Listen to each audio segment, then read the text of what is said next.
Hello YouTube, Damo_23 here, and welcome back to another FPL video. In today's video, we're going to look ahead to game week number 2, talk about the team, the points we got last week, and what my initial thoughts are for game week 2.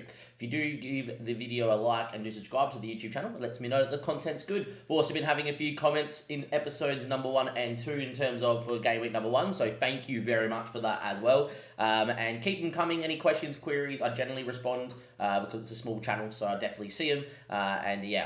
Please leave a comment if you like, or if you have any questions, or if you got any thing you want to run by me for your team, more than happy to have a look.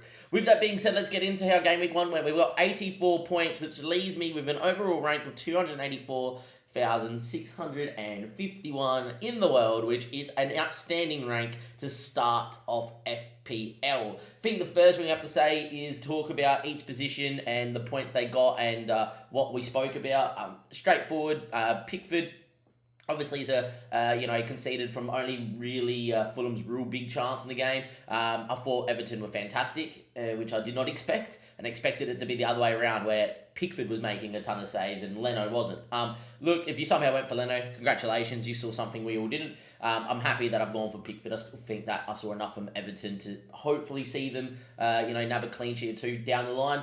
But it's interesting to see. Now, let's go to the two boys that made me really think about my game week 3 plans. And that's Chilwell and Estupiñán. Start with Estupiñán first, because I really want to speak about Chilwell a lot. Estupiñán was incredible. I know he got booked really early on. It was probably harsh, because it was very early, like first 4 minutes or so. And then from there, he was one of Brighton's main creative outlet. I thought he was fantastic, beating his man, and looks, as always, a fantastic FPL player. He was that good that he's making me think in game week 3 that we don't sell him, we hold him, and maybe it is another defender that's on this team that we move out. With that being said, Chilwell was part of a 4-leg multi that came through for me on the weekend, so obviously thank you very much, I love it. For those wondering what that 4-leg multi was, and what a multi is when you put some legs for each game and you put them together, I think like an acca it's called in the UK. I do it every single year where I'll put my FPL players on either the Super Saturday or the Super Sunday to get returns. So I had Salah to get a goal and assist, I had Maddison to get a goal and assist, I had Chilwell to get a goal and assist, and I had Mbeumo to get a goal or an assist. All came through. Turned 10 into 375. Nice. But Chilwell, in terms of an FPL look, was outstanding. In the heat maps, he was the furthest forward player at times for Chelsea. He played more of a left winger. Let's talk FPL Andy tweeted out he could get a 5.5 mil striker for Chelsea, basically. And that's how high he was and how good he looked. He was fantastic there, Chilwell. If you don't own him, you're probably a little bit scared. Get away to get to him in at least game week 3. I'm a big advocate for rolling in game week 2. Chilwell's definitely a guy that's already gone up in price, definitely worth having a look. And if you have a look at his ownership already, up to 5.6, 17%, that is going to fly to something like 40% if he continues this, and his price is going to rise. Let's talk about Gabriel. Started the last 73 games. No one saw it coming. Obviously, news broke an hour or two before the deadline that he was going to be benched. I'm obviously in Australia, so for me, I was fast asleep. A couple of the guys in my mini leagues actually were awake and transferred him out, which was unfortunate. Actually, in the mini league where in game week 1, we get $100 back, which is the buy-in if you get the highest points. I lost by 1 point, and the guy had Saliba and Onana. So if I went from Gabriel to a Saliba, I would have picked that and won. So feel a little bit dirty. But with that being said, I've got no issues with Gabriel. I know people are panicking. What do you do, Damien? What's this? What's that? Just hold him. And Timber done an ACL. From Arteta's comments, it was all just tactical. He knew he was going to dominate and have a lot of the ball, so he didn't need 2 real centre-backs on the pitch.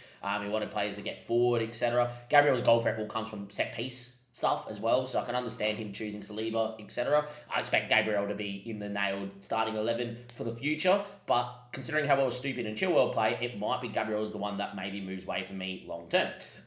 Look, I'm going to go with Bruno first. I thought he was okay, 7 point something XGI. I've got Fantasy Football Hub, so 0.7 XGI. I thought he was incredible in terms of picking the ball up deep and spraying passes, etc. United were very woeful second half. First half played okay. There was enough for me to look at Bruno and go, yeah. For those that went Rashford over Bruno, this is why I prefer Bruno over Rashford. When United played poor, if they nab a penalty out of all that game, which, one of those blocks turned into handballs, Bruno's the one that scores, Bruno's the one that gets bonus points. I expect Bruno to have a lot better year than last year. So, for me, owning a penalty taker and, seeing them both blank, Rashford and Bruno, I feel like I made a pretty good choice. Next, let's talk about the Mbeumo and Maddison picks. Look, Mbeumo outstanding. Up front with Whistle. Whistle looked incredible too, so if you own him, I'm jealous. Obviously, Brentford, I know there was a lot of people saying, oh, they're not going to be as good without the outboard Tony. Do you not understand the movement of Whistle and Mbeumo? They looked incredible together, peeling off last man, dragging centre-backs wide, creating chances. Mbeumo missed a big chance early on before scoring his penalty, and this is why we love penalty takers, a nice 7-pointer. And the reason why I had no money in the bank is James Maddison, and this guy is flying up in price. I really do think we might see a price rise this week, by the end of the deadline, definitely next week. Fixtures are going to turn. You saw how woefully Man United are. I'm so glad we own him from game week 1. He was incredible. Everything for Spurs went through him. People looked at Son pre-season. Son is playing so wide. When Ange plays, his wingers stay wide to create width and help keep the ball. So I don't expect to see too much of Son unless Son moves up to the striker position and replaces Richarlison. If you looked at Richarlison, he looked sloppy, looked slow, looked a little bit off it, but that might be because he's just trying to gel into that position. If you're looking at Spurs assets, Maddison I thought was a really, really, really the top pick. He looked incredible. The ball in for the cross was fantastic. Yes, the second assist is lucky, but I feel like if he doesn't get brought down there, he probably creates something anyway, and he could have had more returns too. And then we talk about Saka. Great hit. Didn't think too much that Saka played overly well, but he's so pivotal in how Arsenal build up. He drives inside, he gets in half spaces, and this is what he can do. He's world class. 8.5 mil was a joke of a price. Glad we got him in, and I believe his price went up too. To 8.6 it did. Then obviously the front two of Haaland and Joe Pedro. In Haaland we trust. I will tell you right now, we're definitely not captaining him because Salah was pretty good against Chelsea until he got taken off in the 75th. Don't mind he got angry. Probably means he'll go out there and try and run rabbit against Bournemouth. We won't drop him. We're just not brave enough to do that for discipline reasons. With that being said as well, I think Salah outscores Haaland this week, so I'm going to captain Salah. But Haaland, obviously, captain, looked incredible. It's the inevitable. He probably scores against Newcastle, and off we go. And Joe Pedro misses a sitter inside the first 2 minutes. They win a penalty. But what I really liked about Joe Pedro is he wasn't taken off in the 60th. He was taken off in the 80th minute, which is great for minutes. He's on penalties, and he was very integral, dropping in on the left-hand side with Matoma and building up, driving inside. Couple moments he got into the box, got a couple shots away. I really think Joe Pedro for 5.5 mil breaks the template, allows you to get Salah in, or, and this is the big thing for me, if I decide to move off Salah to go to Nicholas Jackson, I was really happy with in game week 3, or future, I'm going to keep Joe Pedro as the third choice striker, upgrade other positions, and yeah, I think Joe Pedro is a great pick. Now let's look at the team and how it looks for next week. Obviously, I'm away for poker. I leave on Saturday morning, so the deadline comes out on the Friday night, Saturday morning, so I actually will be up to watch the game. Might even watch the deadline stream because I'll be on a plane at 7 in the morning.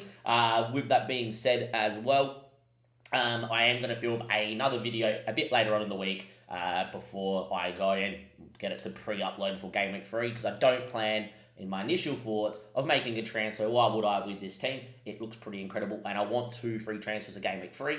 I would say if you don't have Chilwell and you don't have Maddison and you really antsy and you want to get him in, by all means. If you haven't had Salah since the start, I would definitely say that you've made your bed, you sleep in it. You just captain Haaland and off you go. If you have De Bruyne somehow, if you can get the Salah within one move, do it. If you can't get the Salah within one move, it's maybe worth taking a hit if you're going to captain him. If you're going to just get Salah in for De Bruyne and captain Haaland, just go to like Rashford or someone down below. It is fine.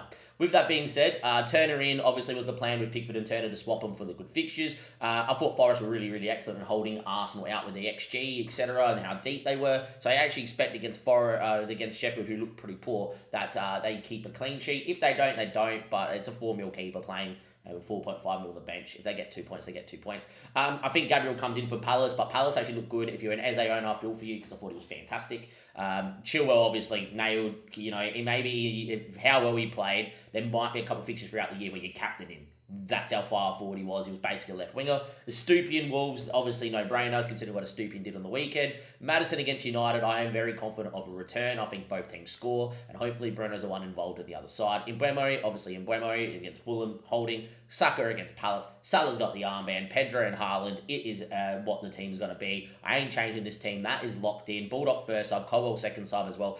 Fortunately for me, Bulldog didn't play particularly great, and Barmer got no minutes. I'm only worried if Barmer starts to look like he's got a drop in price. He's been, sold by 0.3% of the teams. I think it was at 12 or 12.1. Doesn't look like his price is going to drop anytime soon. There will be a 4.5 mil option that seems to exist. Looks like Archer could be on his way on loan, and I can't remember the club now. He's going from Villa, and he's going to... Can't remember. Anyway, Cameron Archer looks like he might get a loan, which will make him the best 4.5 mil option to another Premier League side. So definitely look out for that. Now let's go look at the hub.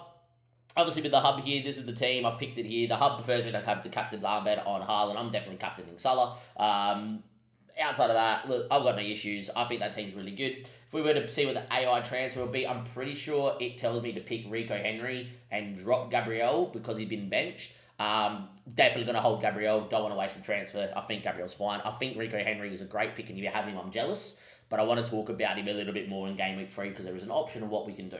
So that's the team. In Game Week 3, this is what we're looking at, as well. And that was Pedro Porro. I actually thought he was nailed over Emerson. That's not the case. So for me, in Game Week 3, Pedro Porro is the one that comes out. And then it's a question of, well, I've got 2 Chelsea assets.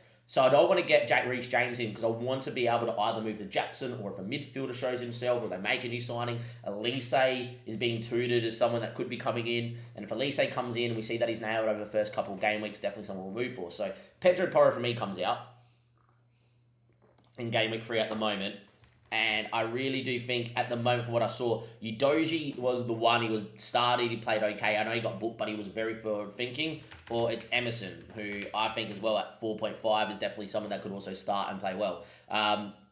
So with that being said, one of those 2 will come in. They're both 4.5 mil, and that gives me an extra 0.5 in the bank, which is great as well. So with that being said, it's going to be one of those 2. You could also go for Henry as well. And Henry goes Palace, Bournemouth, Newcastle, Everton, Forest, Man United. And I guess with taking Rico Henry, what that allows you to do, if I do that for instance, is it allows me to have 0.5 in the bank, and it allows me to go to Maddison to someone else. Maddison stays, but it allows me to go to someone else. It allows me to go, if I want to deviate off Bruno, if he looks really, really poor and United haven't really got going, or allows me to drop Salah down, and I could go to another Spurs asset or something like that as well. So I think Rico Henry's a shout. I do think a bit of the braver pick is picking a Udogie or Emerson Royale, and I think I might be going for one of those 2. And there's also, if there's a way, we might be able to, drop Salah, bring in someone else, and maybe move to a Nicholas Jackson as well. I don't know if I'm going to do that for Salah, though. I know he goes Newcastle and Aston Villa, but he's quite fixture-proof. I will say, if Salah blanks against Bournemouth as captain, again, for the second year in a row, I think there's a world where I could make a triple change or 2 changes and go Henry for Gabriel, because I think I would keep